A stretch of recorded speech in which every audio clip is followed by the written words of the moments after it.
Hey, welcome to STS. This is a parkour podcast where we talk about all things parkour related. The two of us have been doing parkour for decades, and we have experience with coaching and owning businesses in the parkour world. So we like to think that we provide a perspective that you might not hear anywhere else. In today's episode, we talked about lifting big weights and how that kind of feels similar to sometimes mentally preparing for big jumps. We talked about how training in the gym has maybe made us a little bit soft for training outside, particularly when it's raining. We also talked about SPL coming up at Hal5 and that the event actually is getting very, very close to being sold out. So you need to get your tickets now. And last but not least, we talked about Kings of the Concrete footage from 2022's event being finally released soon with Tempest free running. Remember, STS is now ad-free, so share this with a friend so they can have access to this conversation as well. Without any further ado, let's get into these topics. Happy birthday, Rene. Oh, shit. Hey. Was it? Wait, when did we record? Oh no, yeah, it was this week. Yeah, it was the day after our last record. Yeah. So 37, and I don't know. We already talked about like what do you hope to accomplish this year. Your birthday happens to fall like quite early in the year. Actually, pretty much at the beginning of Chinese New Year, or actually Lunar New Year is what they're calling it now, which makes some sense, I guess. 37. I was talking to Dylan, and he was like, "It's crazy, Rene's 37." I was like, "Yeah, so what do you mean?" He's like, "Well, he's got to be like the oldest guy really trying to push it right now." It feels that way sometimes. And it's like, well, I don't know if that's true. No, because there's definitely some. Yeah, some you're baiting a part of me that I like to suppress.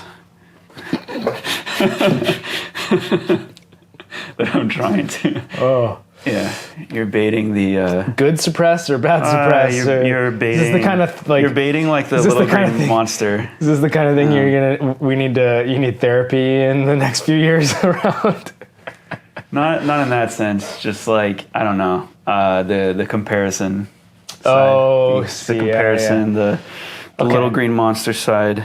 Yeah, because when you say like, oh, it was like the only. I don't know, like. I do feel like sometimes I don't have, but also, okay, so one thing is that the more time goes by, the closer ages seem. So for example, you're going to be 35 this year. Yeah. Yeah, it's like 2 years apart. Like there's going to be a lot of similarities in terms of what we're feeling.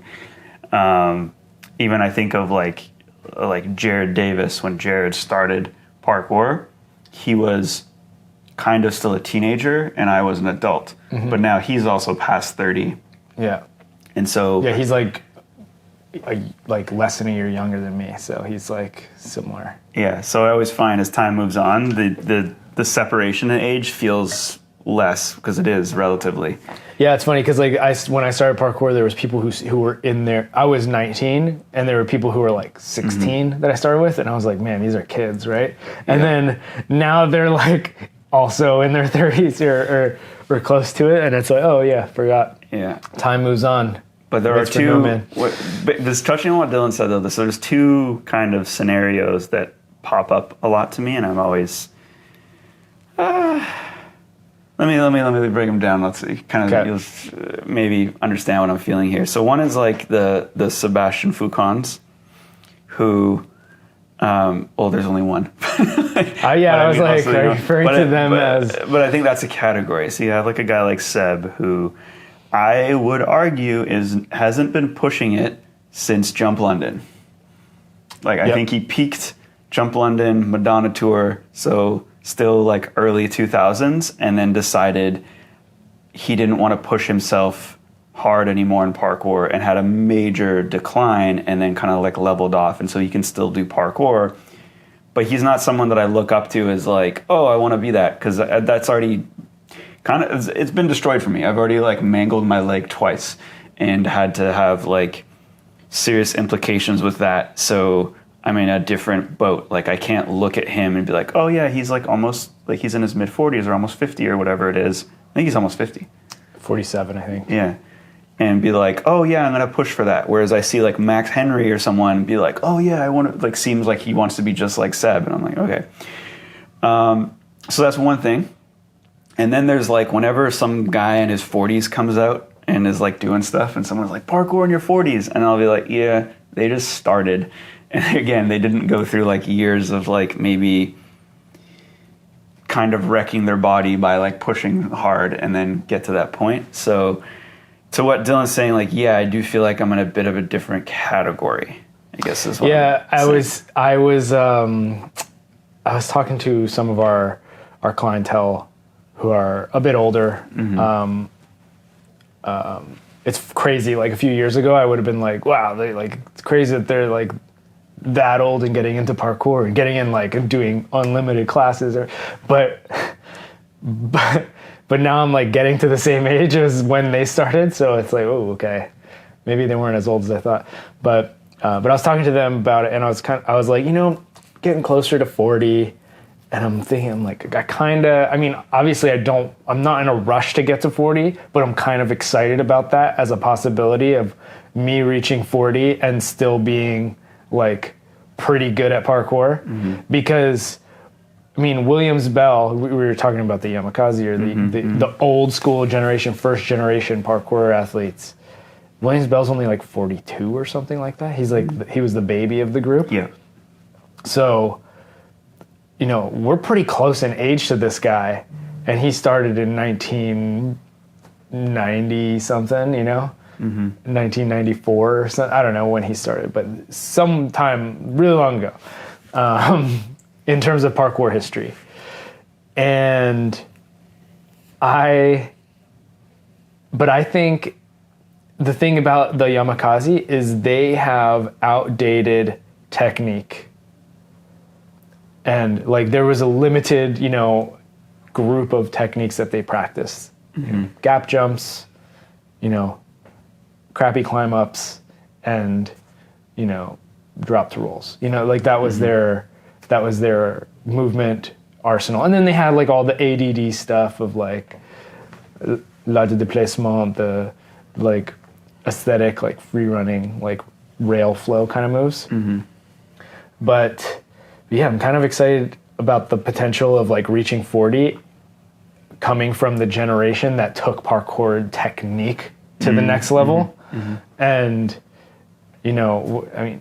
I anticipate as long as I don't suffer some debilitating injury that I'll still be able to do like good high level parkour into my 40s. Yeah, no, you should be able to.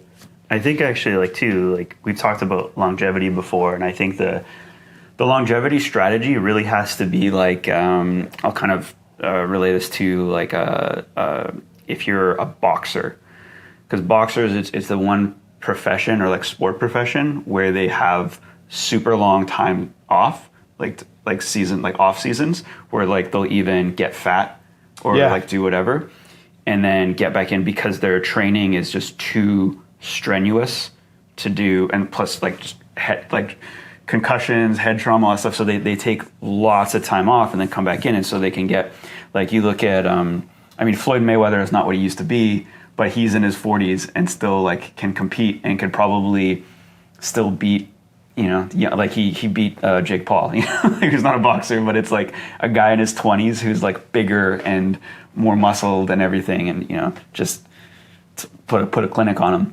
So I think for like parkour longevity, if that's what someone's interested in, because I think this word gets thrown around all the time and people don't actually understand what it is to train for longevity, I think it's the opposite of what I've spent my entire time doing parkour, which was my entire time doing parkour was like never take a break and just go.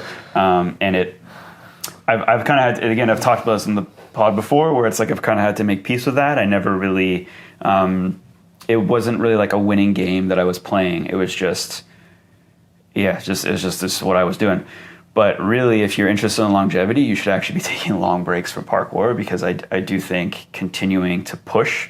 So I'll name some guys, like I'll name like Ed Scott, Daryl Stingley, two guys that I've trained with and know put a ton of volume on themselves, very similar to what I had done and what I still continue to try to do.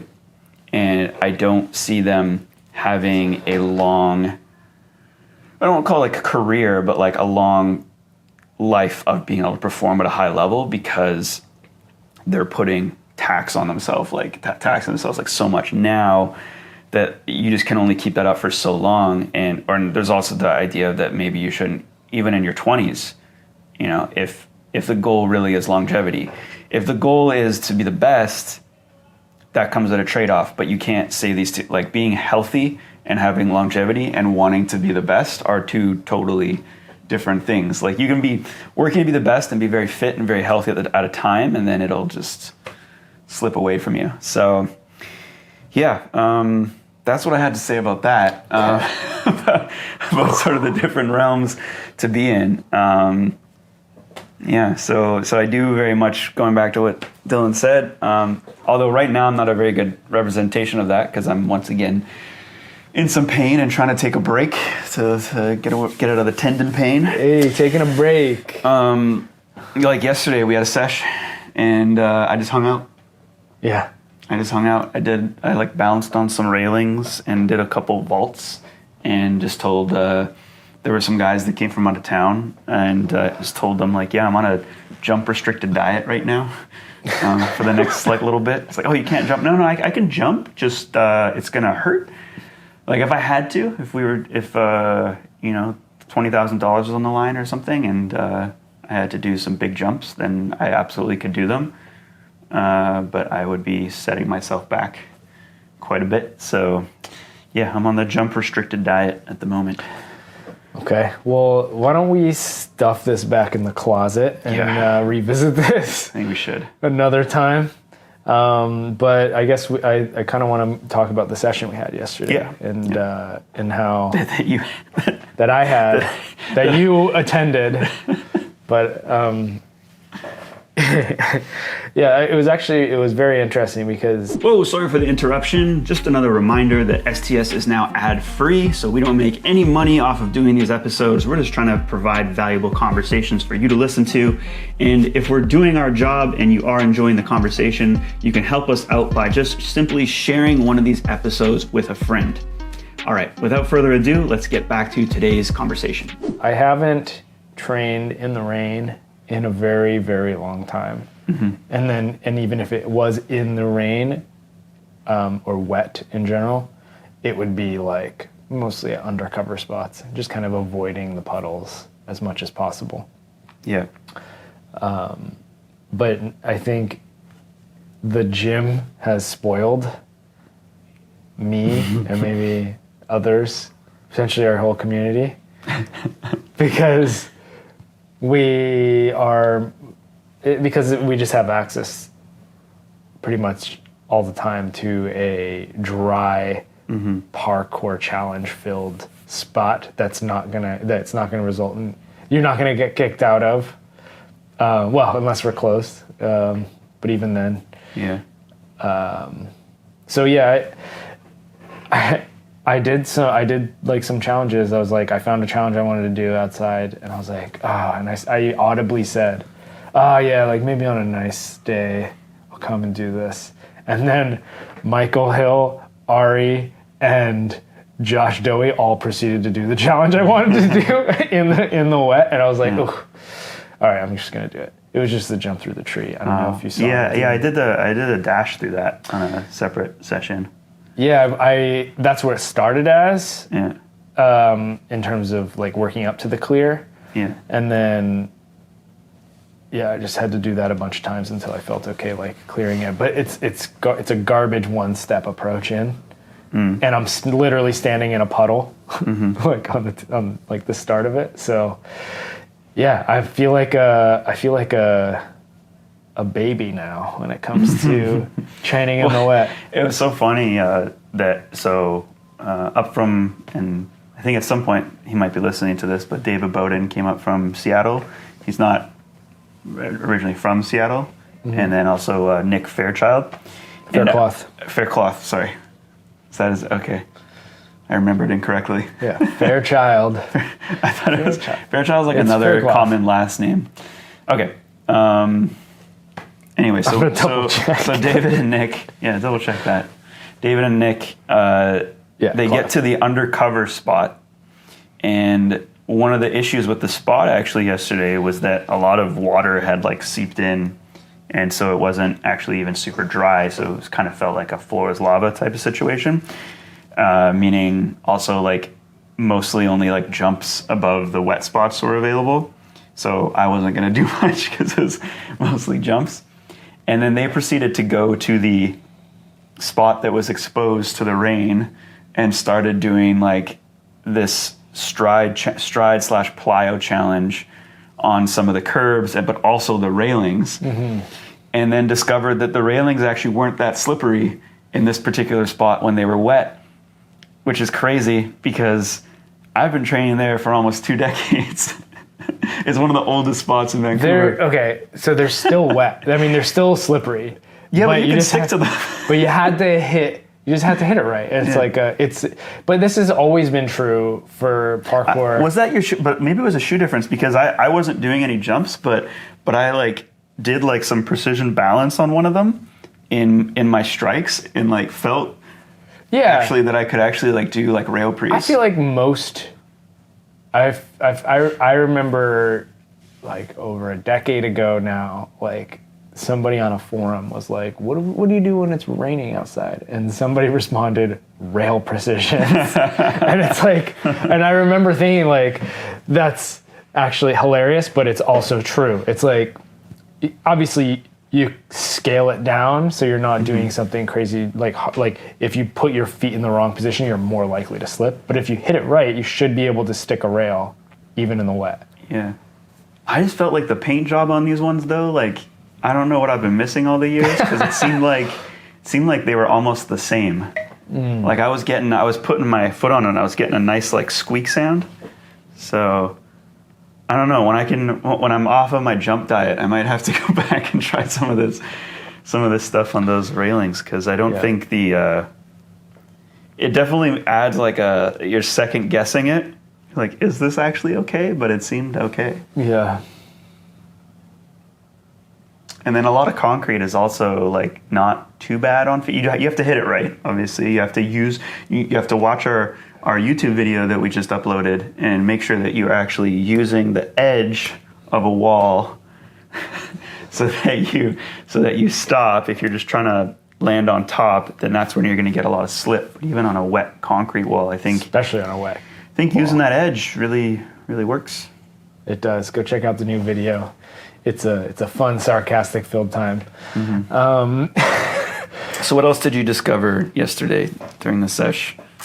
In the rain? Well, it's more like the social atmosphere of it, which is that the people we were training with are not really used to training in gyms anyway.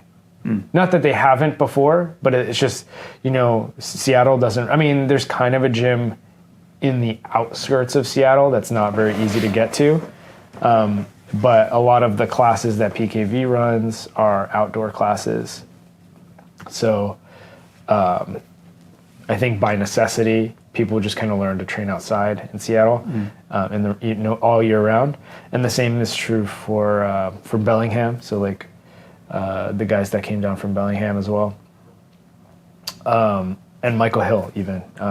He doesn't care what, he definitely comes and trains at the gym, but definitely has he doesn't care about conditions. He doesn't care about conditions. It's all part of the challenge. Yeah. Which is a great attitude. It is super great attitude. and I feel like I'm missing that now. Like a few years ago, actually, I went down to Seattle and it was pouring rain. I met up with Colin when he was still living there, and we did some jumps at University of Washington, UW. Pouring rain, and like it's part of the challenge. It's fun. It's like jumps that I wouldn't normally find difficult because it's smaller were like uniquely challenging because of the scenario of the wet. So yeah, I don't know. It kind of makes me like, all right, have I just gotten soft over the years, and now I should. The other thing too is I'm on a jump restricted diet right now too. Not as much as you are, but it takes a while. I'll catch up in a couple weeks. Takes a while for my knee to warm up, but once it's warm, it feels actually mostly okay. So I don't know. I still think I'll probably wait until fairer weather to start training harder parkour. But we've also been lifting for the last several months, and I feel totally zapped from the intensity of that. So I've been meaning to put out some posts about periodization. So I have like some ideas for some graphics on that, because I think people don't understand the concept of you can't be good at everything at the same time. And so like if you are taking if you are going through a strength phase, it's like, okay, like I think parkour you can break down into technical parkour training, power training, which is still like general power, and strength. And we've been heavy on the strength. So like if you did it out of like 6 or whatever, like you say, if you just broke down your energy expenditure to 6, we have like parkour is 1, power is 1, strength is 4. And that's that's the phase we're in this, or the period that we're in. And eventually, you get to summer and it's like technical parkour 4, power 1, strength 1. Or in some people's cases, technical parkour 6, 0 and 0. Yeah. Which I don't recommend, but that is what ends up happening. And it's just, you have to kind of accept that you're not going to be doing all the things all year. And where you run into trouble, where I've run into trouble in the past myself, is when you refuse to lower the other types of training you could do. You're like 4, 4, and 4. Or you just end up with if it's supposed to be out of 6 and you end up with a higher amount, you end up with an equation that equals like 7 or 8, then you're in trouble. Yeah. But I'm trying to stay out of trouble. That's why the jumps are restricted right now. I've caught I was telling Lucas yesterday, I caught the bug for strength. Oh yeah, he started to get into it. Yeah. I have all my previous bests I want to shatter, at least match. Yeah. It's fun, I feel like I can right now. I could go. I mean, I warm up and I could go in and I could beat all my previous records for deadlift, squat, and bench. Well, I was explaining to you like yesterday that deep squats were really starting to affect my knee in terms of like patellar tendinopathy. And most people think patellar tendinopathy is going to be jumper's knee related. And I don't actually think it was jumps in particular. I think it was accumulation of, I was kind of in and out of it over the summer, but it actually wasn't this bad. And then in the fall, when I was like, okay, I'm going to take a break from the technical parkour and I'm going to move into more strength. And so we start strength training. We start with more like split squats, things that are definitely kinder to your patellar tendon. And then we start throwing, and I took a little bit of time off jumps, and then we start throwing in jumps, and then we start throwing in heavy full squats and max effort jumps. And that's when it started to just really get trashed, and I was trying to find my way out of it, and then I just had to like totally throw in the towel. But I even tried to like reintroduce, but that's what's been killing it, is like the heavy deep squats.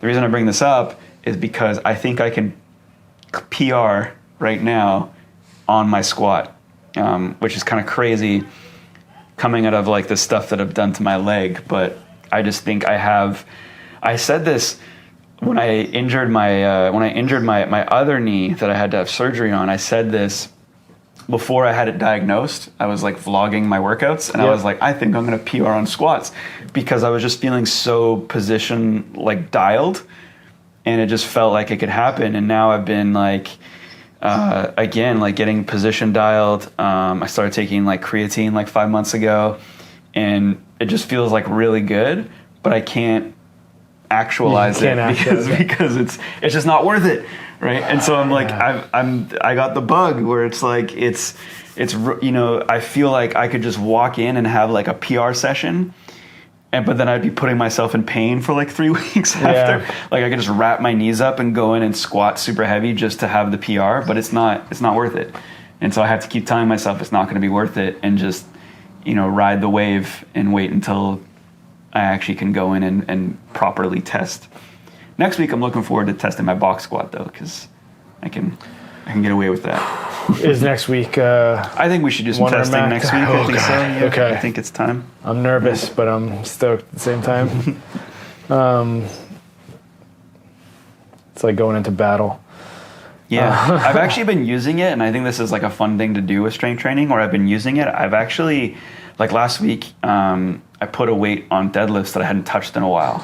And all of a sudden because I had my first ever, like, I guess we'll call it a back sprain after taking a big layoff from deadlifts and then like just popping back in and trying to do a heavy set, like completely not warmed up. And so this is a different scenario where I've like progressively overloaded to a point where it's like it should be fine, but I was getting really nervous. Like I was getting like like anyone who lifts heavy and attempts to like increase the weight, there's a point where you get super anxious and nervous. And I've been actually trying to visualize jumps when that happens. So in the weight room, I've been like visualizing like a cat leap that I want to do, and being like, just like, yeah, like commit now, and then remember this feeling of like how you felt anxious and nervous and unsure, and then try to tap into that again. So I don't know if this is going to work, but I just feel like, it's that mental training, because I just got super, and I'm just like, I was like deadlifting and I was like, I'm a machine. Yeah. Like I was saying that vocally, but like that's like part of the mental story I'm trying to build right now. It's like, I'm a machine. I have to, because like, when you're staring down like a sizable gap that there's like impact on the other side, you have to go in all effort. There's no like half-assing it. You have to either go or not. So you have to accept that there's going to be a bit of impact. You also have to accept that you have to try your hardest. And it's very, very similar to lifting, that like, okay, it's a big weight. I have to try my hardest. And I also have to accept that if I'm not totally dialed, I could hurt myself. Yeah. But you just tell yourself you're a machine. Yeah. And you freaking do it. You're the machine. Yeah, I mean, there is definitely an interesting, like lifting and parkour are so different in many ways, in that lifting, when it gets heavy and hard and scary, it's very slow movement. And in parkour, it's often very dynamic. But they're very similar in the mental aspect of you need to commit to this. Like, if it feels really heavy pulling off the ground, you can't just give up. You got to keep pushing through it, and you actually might be able to finish it. You can't just give up halfway. Yeah. The same thing with the jump. If you jump in the air and you're like scared, you're like, oh no, I'm not. No, you have to commit to the landing no matter what the outcome, right? So there is some interesting parallels there, and I do find it interesting that you're visualizing parkour challenges while lifting heavy weight. Yeah, I just started doing this in the last few weeks. And I think I'm going to keep doing it because I'm not doing as much parkour right now. I'm jump restricted and stuff. So like, you got to put yourself in it. I like going around when I'm in a restricted phase. So this has happened to me before when I've been injured, so I have some pain right now. We call it injury. But even like more like acute, like coming off of surgery or off of like a non-weight bearing period. And like, I'll stare at jumps and just tell myself like, I can do this so easily right now. I can do this. Like, I'm not doing it right now. I'm not going to do it, but I could. But I could. I could. Yeah. And I think that's important too. That sort of like positive self-talk. Well, because if you look at it, like if I was looking at jumps and I was like, oh, this is super scary right now. And like, oh, I don't know if I'm gonna be able to do this again. Like, you can't do that. You got to be like fully, almost like delusional a little bit that it's gonna be easy when you come back. I agree. I 100% agree with the positive self-talk, and and having a delusion that makes you believe that you can do it because it might. I mean, this is what you said to me for the challenge at the end of Difold. I was like, yeah, you're right. I do have to have the delusion I can do it. And you were like, it's not a delusion. Yeah. And I was like, yeah, like that's true. I have to really, truly believe. I can't even think it's delusion. Yeah, very interesting. I was going to say something else about positive self-talk. Yeah, I don't know. I do find that a lot of people get into negative headspaces when training, and then they shut down as a result of it. But positive self-talk is pretty important. Yeah. I've let myself feel like really weak sometimes when it comes to the mental side. I think about just closing out this year and stuff that I walked away from, and it's just like it almost gets to the point where like you fill yourself with so much self-doubt that you're afraid to move, and then you just start feeling sad, and it's almost to the point where it's like you almost feel like when like you feel like tears welling up, like not to the point where I'm just going to start like crying because I'm not coming to a jump. That happened in that Lease documentary. Pilgrimage. Hey. Dude literally started crying because he couldn't do a jump. Crazy. But like that's a level you don't want to get to. But it feels very similar where you're just like so sad and then so weak, and then it's like I just feel like a little child right now and I don't want to be here. And that's definitely going too far. So trying to do the opposite, trying to be the machine. You are the machine. Yeah. You're a machine built to do jumps. Yeah, exactly. And deadlifts. I'm gonna land this like I'm worried about what the wall's gonna feel like. Not me. I'm about to crush this. Okay. Well, maybe we can move on here. So we talked about being a machine, lifting. Oh, I didn't even realize. Yeah, we ended up talking about lifting. Yeah. Very it's part of our life right now. It is. It's big part of it. Lift life right now. Yeah, I mean, we're 3 days a week just like grinding away. Yeah, I am excited I was talking to actually before you came in today, I was talking to some of the fellas and I was like, yeah, when I get back from our trip, I'd like to start to go more to like a power phase, which would be, less lifting, more max power focused, and, a little bit more parkour as well. And then, gradually phase into more of like a parkour dominant phase. But I'm also telling them, this is all thinking for myself if I'm feeling okay to jump into that phase, pun intended, I guess, or not intended there. When I get back, and you can't. It's so hard to plan around injuries. You just kind of have to play the unfortunate waiting game. But I'll be happy to, maybe not happy, maybe reluctant to coach and get everyone else moved on to the phase when I get back, even if I'm not ready to take that step. Yeah. So we're doing it regardless? Yeah, regardless of how. I don't want to hold everyone back. Yeah. I don't want to hold everyone back on what should be like a progressive season.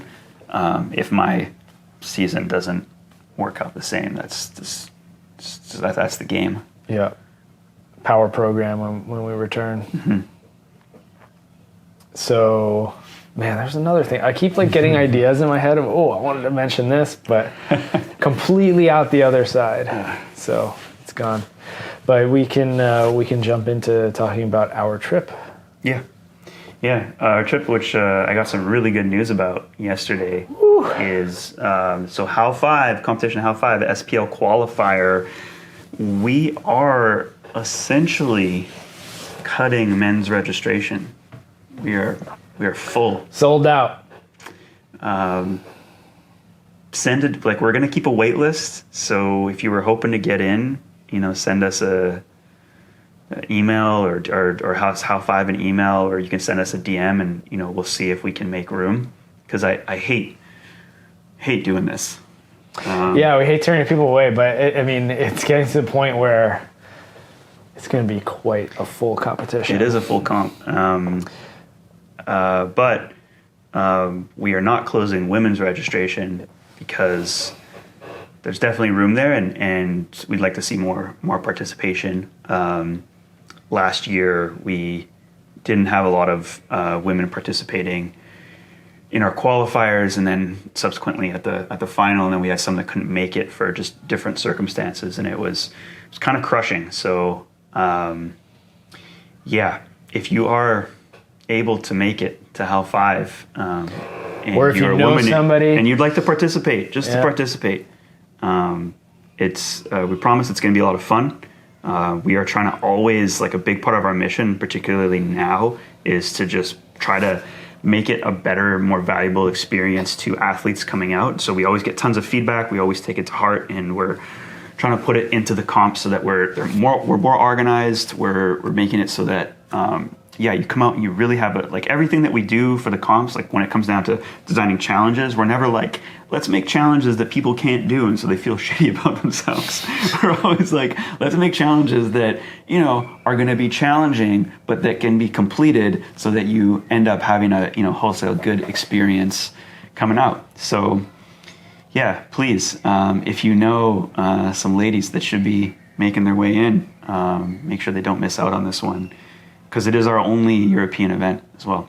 And Belgium's not too far away from the UK, so we can get some more UK ladies as well. So Elise Bickley signed up, and I'm super stoked on that.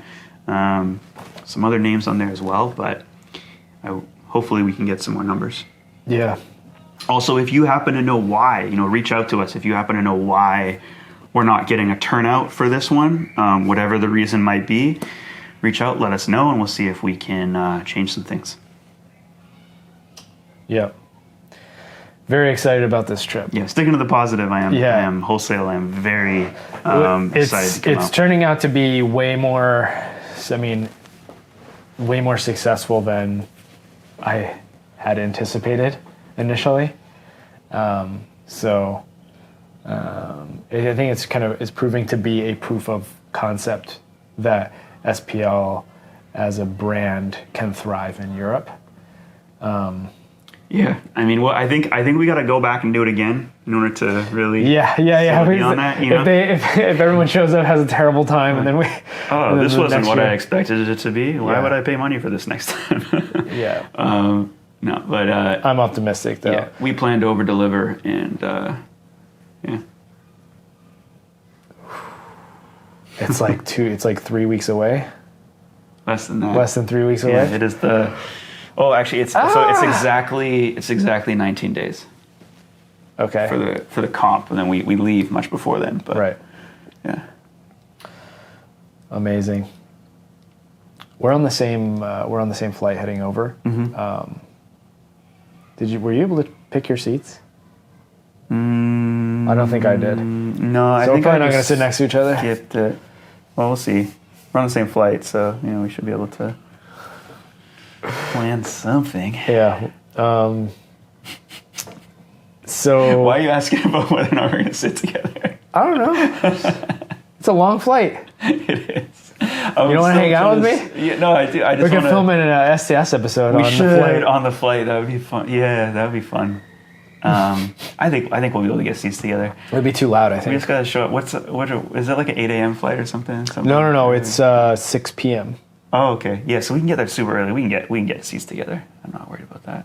I'm actually concerned. So Sydney Olsen was telling me in the summer she only flies like first class now.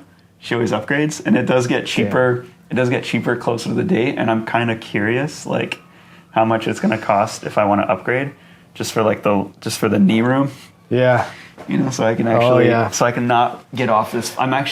So the thing, everyone keeps asking me if I'm like nervous and stuff. I'm like, no, the event, I'm ready. I'm ready. I'm excited for the event. I'm excited for all this stuff. What I am nervous about is sitting like this for 12 freaking hours and then having to stand up on, because the knee that I had surgery on does not like that. And in the past, it's caused me some trouble. All those pains that I was having though, because I was having them in the summer, they are getting much less. So like I don't like sit in a position for like, we're having this talk right now. There was a point where we would record a pod and I would stand up and I'd be like almost limping Yeah. just from like an hour and a half of sitting and the joint effusion that was caused. So that is becoming much less, where like I'll feel a tiny pinch, but it won't cause me to like have to stop and limp. The key is to stand up throughout the flight. Yeah. There's like yeah. But is the key not also that we should be sleeping for a large portion of this flight, because it arrives at like, we arrive in the morning. A portion of it. Yeah. There'll definitely be a portion STS, of it. I think. Yeah. All right. But yeah, last time I flew to Europe, there was like people just gather in the back, and there's like snacks back there, and you're just chilling, standing out, talking to people. Sweet. I mean, I wasn't talking to people. Leave us a comment though if you think it would be a good idea. Just leave a comment that says either good idea or bad idea for trying to get an episode done while we're essentially in the air. I think it's actually a terrible idea. It's just gonna be so loud. Hey, leave it up. All right. Leave it up to YouTube. I can't have an opinion. Leave it up to YouTube. Good idea or bad idea. Episode in the air. Mm-hmm. It could just be like an audio only episode too. Doesn't have to be video. Well, the spacing is difficult. So this is a wide, like we'd be just be holding the camera. Get some sort of rig. Yeah. All right. So should we move on here? Yeah. We got one more event that we need to talk about. Yeah. So big news, everybody. We did a podcast about this event Someone year. commented on it recently too. Yeah. Last year, almost. It's been almost a year. Basically April last year, we did a podcast about this event that we attended in LA that's called Kings of the Concrete, KOTC, by Tempest Free Running. And we had a blast going down there. It was a really fun experience just to be an audience member to this event. Mm-hmm. I definitely want to go again. Yeah. I don't even understand when it is though. I don't either. Yet. But maybe they'll announce that soon. But they did recently announce that they are, I guess the one from last year is finally going to be aired. Mm-hmm. We still don't know any details around it, but it has been announced that it's going to air. Clarity is needed. Yeah, lots of clarity. Yeah, Gabe Nunez, CEO of Tempest, I think we can call him, came out and did a post little interview piece talking about that they're putting it out, but he throws out words like paywall. I think he mentions live stream. And video on demand. Video on demand, not paywall, but video on demand assumes a paywall. So it is unclear whether or not the 2022 KOTC will be a video on demand item, or whether or not it'll be 2022 was last year. Yeah, but what I mean, because they're going. What it sounded like is they're going to release it. I think they're releasing it this month. Yeah, in February. I think it's going to be on some type of platform like ESPN Plus or Netflix or something. Yeah, he was very cryptic with me in private conversations about whatever sort of broadcast deal they're trying to land. So Hollywood.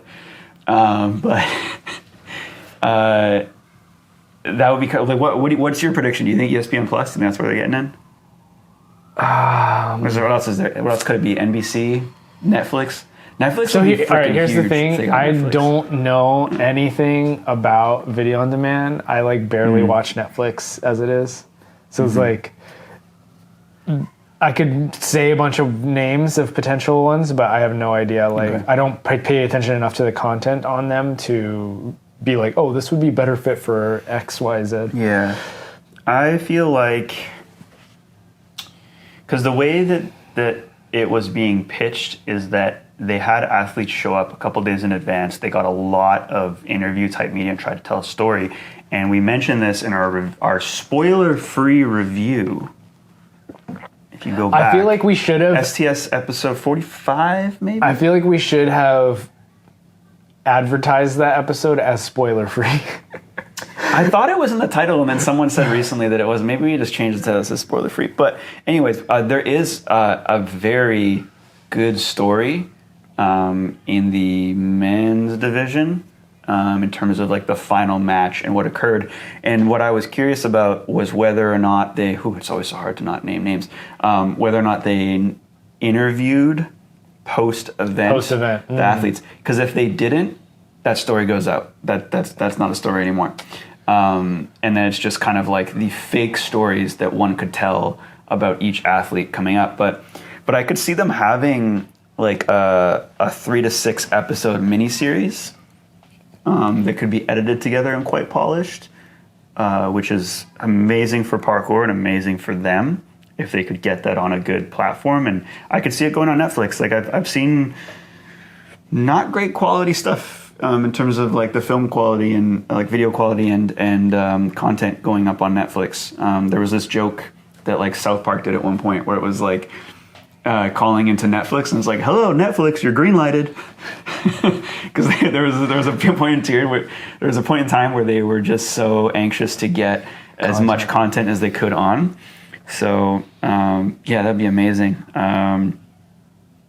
Like this is a future goal for us with SPL to eventually get it put on some broadcast platform that is actually a legitimate known one. So an ESPN Plus or a Netflix or what have you. I think Netflix is the ultimate because that's like you can't get more mainstream than that. ESPN Plus has some like really obscure weird sports on it, and so it's almost like, ooh, I wonder if we're gonna get to a point in time where like. This is being really ambitious, but like, where like I'm just thinking like in the future where like ESPN Plus, we get in a meeting with them and they're like giving us an offer and like we have to say no because we're holding out for like a bigger opportunity, which again sounds really ambitious and almost like contrived, but like I feel like I would like to be in that spot where you're getting an offer on something and it's like, I don't actually know if this is the right fit. Maybe we'll hold out for Netflix or something that, because once you're on, it's also hard to switch, play both. Yeah, like there's some cases where you could get an offer from a company in that sort of realm and yeah, it kind of like lessens your product. So interesting. If you have any connections to any... yeah. I'm very excited to see it though. Services. I'm excited to see what they come up with. I thought they were doing some really smart things.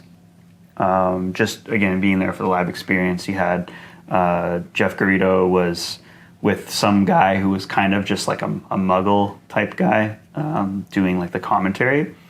So it's kind of interesting to see how that pairing works out. I think it could actually be very promising because it's good to have a commentator who isn't in the know because they get to be the translator for people. They also get to ask the good questions like, oh, why did that not count? Or why did they get that score? What do you think? And then it just positions the expert to be able to give like a more appropriate play-by-play. So that could be really cool. They had lots of cameras running. Yeah, it looks like the teaser looks really sharp. So it does. Yeah. I'm excited to rewatch it, and I would definitely go back this year.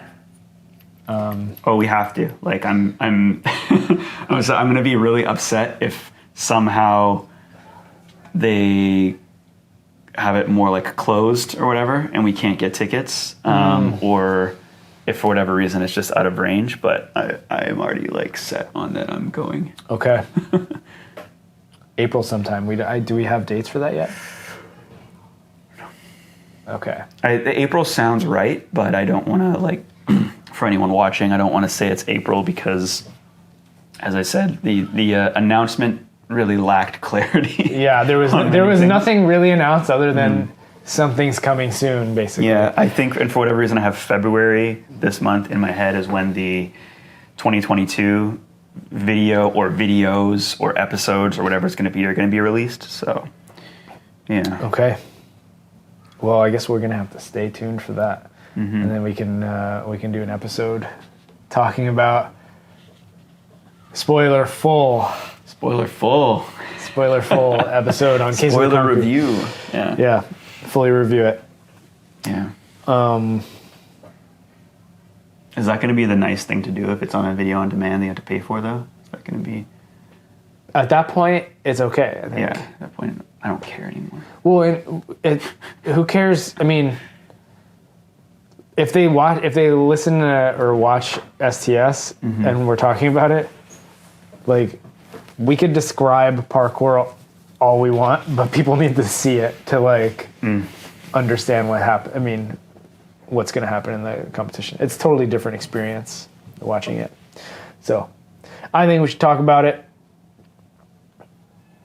Also, like, we're going to spoil it for 100 people that watch our podcast or listen to our podcast. Actually, like, I'm curious of the actual numbers of people who are listening to us right now. Because YouTube gives us a number, but how many of those are people who click in and then, like, click away? But then we have numbers from Spotify. So some of you are listening on Spotify. Really appreciate you.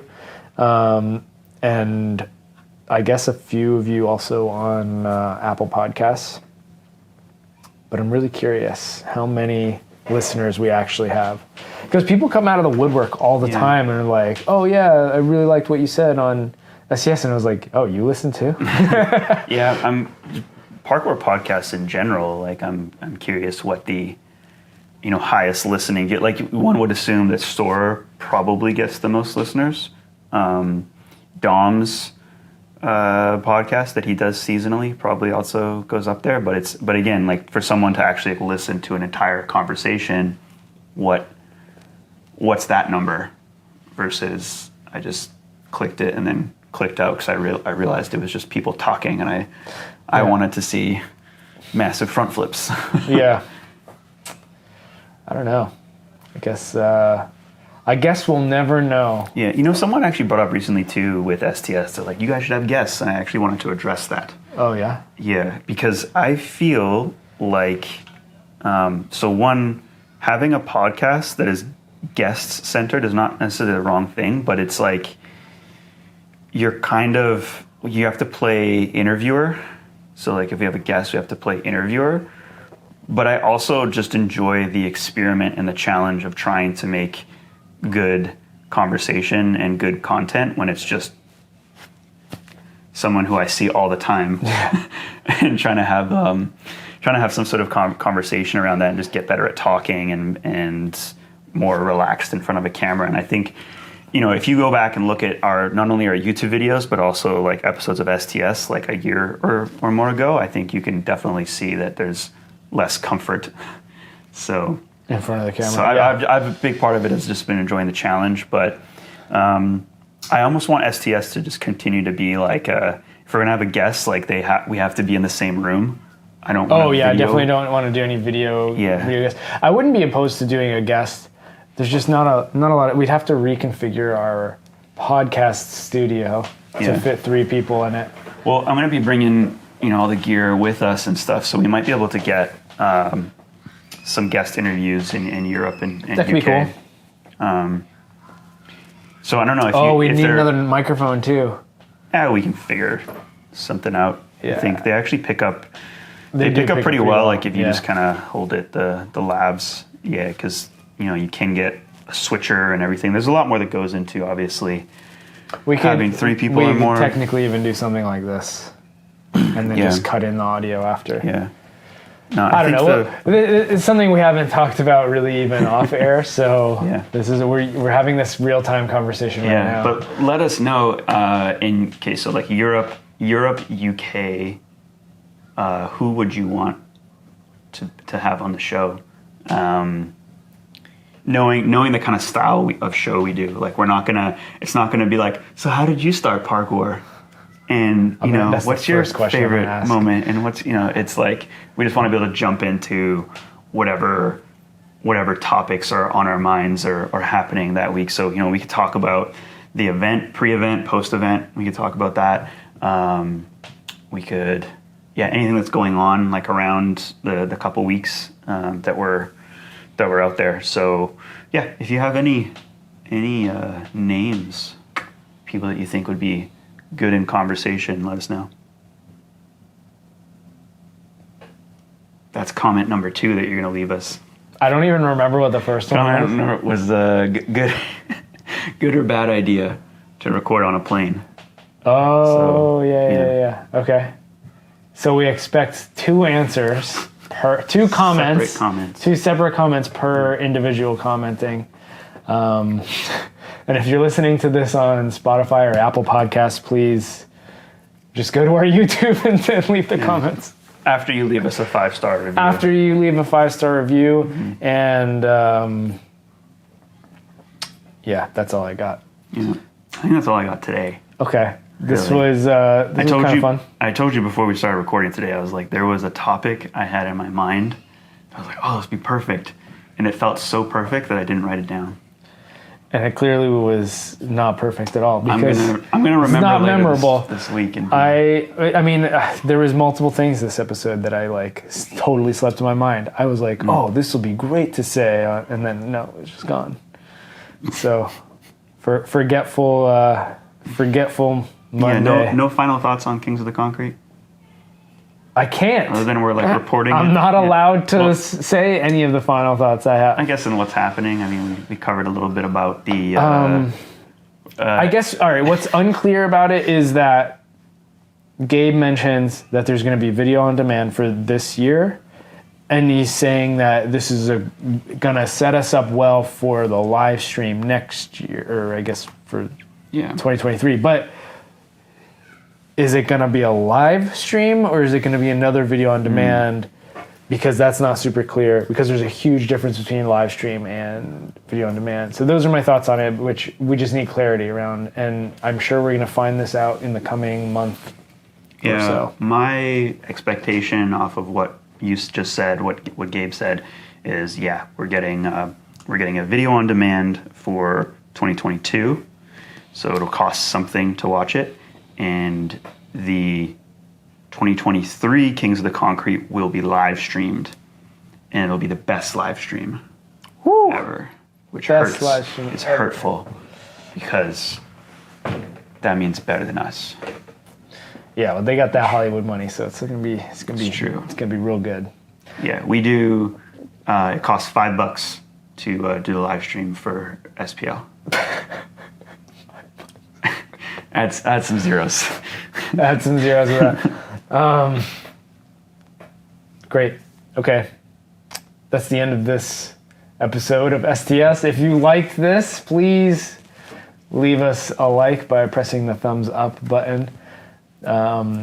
Also, answer our questions in the comments below. Subscribe to the channel if you haven't already. 5-star reviews on Spotify and Apple Podcasts and anywhere else you get your podcasts from.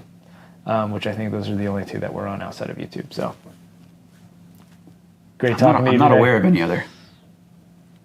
SoundCloud, I guess. We're on SoundCloud. We're on SoundCloud too. Yeah. What else is there? What else is there? Comment. What? Comment number 3. Okay, that's the end of this one. Goodbye, everybody. Ooh, same timesies.